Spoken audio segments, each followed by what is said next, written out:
Prime Minister Phạm Minh Chính arrives in Kunming, begins activities in China. U.S. elections. American voters begin casting ballots for the 47th president. Outstanding artisan Trần Văn Hồng-Người deeply devoted to folk singing. You are watching today's news on NTV. My name is Nguyễn Thị and I will be your guide through today's latest update. On the morning of November 5th, Prime Minister Phạm Minh Chính arrived in Kunming to commence his working visit to attend the 8th GMS Summit, the 10th ACME-CS Summit, the 11th CLMV Summit, and other activities in China. During his 4-day stay in China, Prime Minister will participate in 3 multilateral conferences in Kunming and Chongqing, as well as hold bilateral meetings with several key partners. Specifically, from November 5th to 8, at the invitation of Chinese Premier Li Qian, the Prime Minister will attend the 8th Greater Mekong Subregion (GMS) Summit.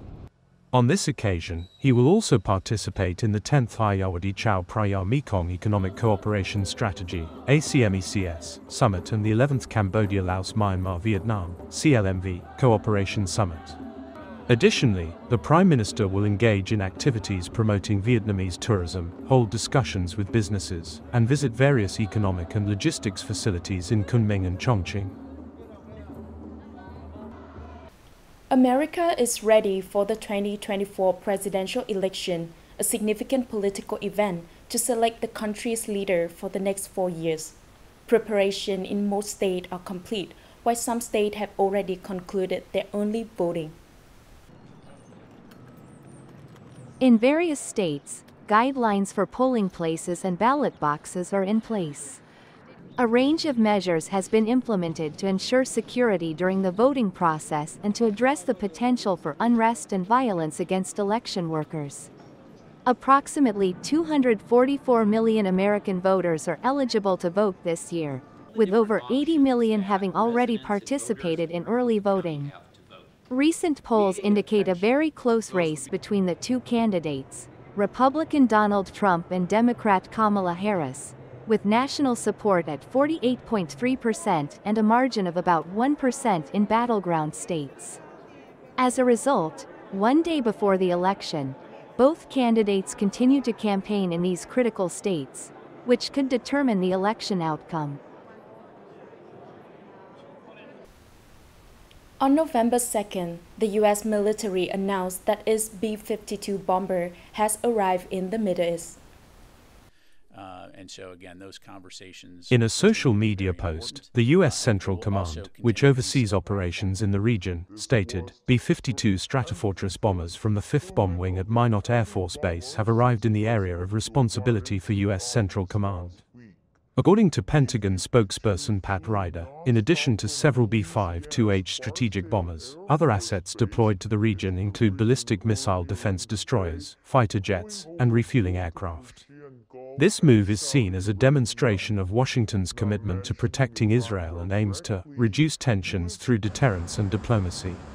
In recent days, the U.S. has urged Iran to refrain from any further attacks on Israel, while asserting that Washington would not restrain Israel if it were attacked again.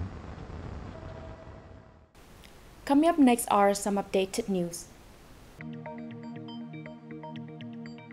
The Ministry of Finance has recently submitted a proposal for feedback from relevant ministries and sectors regarding the continued reduction of the Environmental Protection Tax, EPT, on gasoline and oil by 50% in 2025.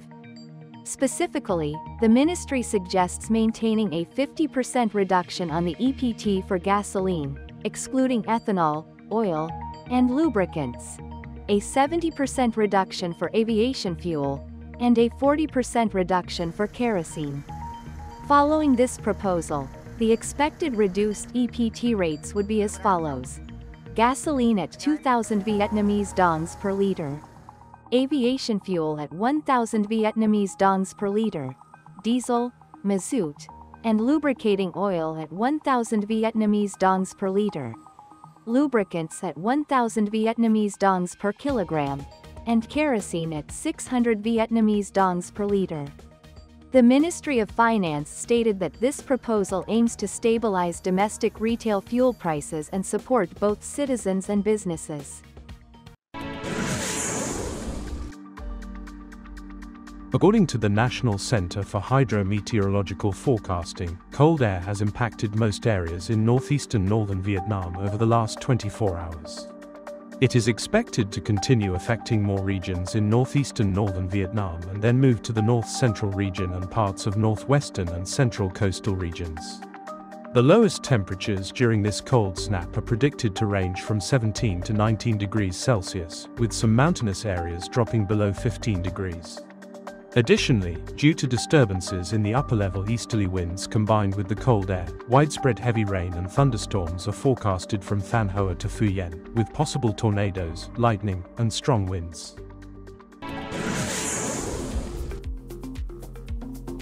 Lan Ha Bay, Cat Ba, Hai Phong, is an ideal tourist destination, breathtaking in the autumn.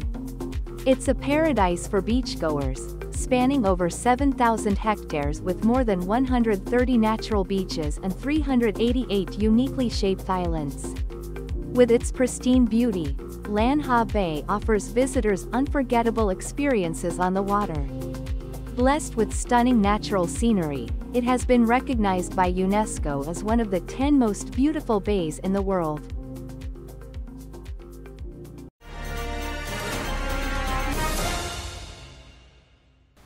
In Thai Hoa Thao, Trần Văn Hồng is well known for his passion and dedication to collecting, researching, teaching, and creating Vietnam folk songs.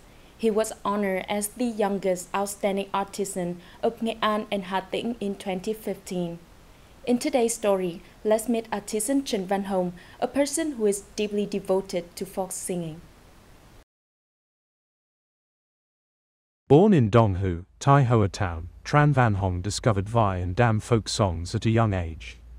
Driven by his passion for composing and revitalizing these folk melodies, he founded the Dong Hu Folk Singing and Playing Club in 1995, where he actively teaches, collects traditional lyrics, and creates new melodies.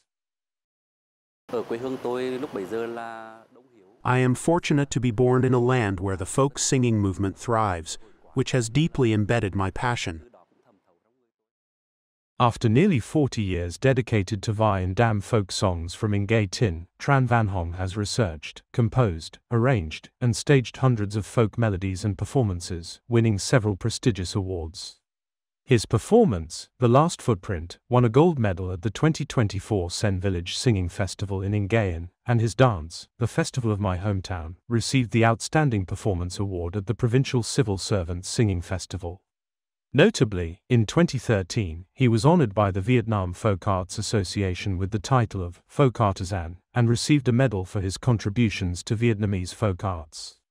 In 2015, he was recognized as the youngest outstanding artisan in Nghe An province.